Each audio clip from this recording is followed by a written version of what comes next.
In the film, I see a man standing on the ledge. Do you think he really wants to live? The answer, of course, is yes. We've talked about the ambivalence of the individual. We've talked about the fact that people, at the same time they're killing themselves, reach out for help. So that if we say no to this question, then we write off people unnecessarily.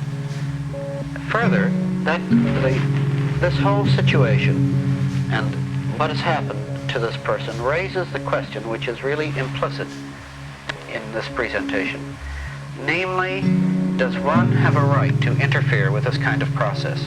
Should you save a person who seems intent upon destroying himself? And our whole experience seems to point, without any question, all in one direction. And the question is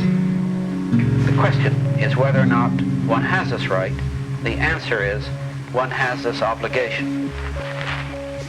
I guess as a social worker, one of the things that would be bound to impress me most would be the thought of how people are really interrelated with each other. It's often been said that suicides can hardly ever take place if people are truly in communication with each other.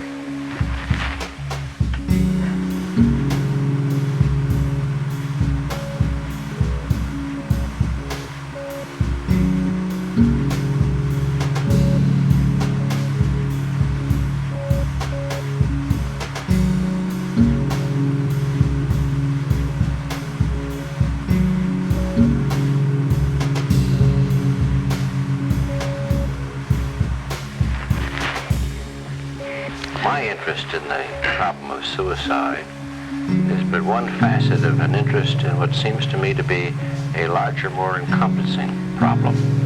We've touched on it earlier. It has to do with the meaning of death.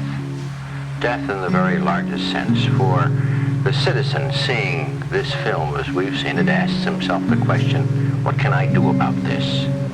Well, the one thing he can do is to break down the taboos that we've had up to now about talking about death, and to recognize that although death is an intensely personal matter, it has enormously ramified social implications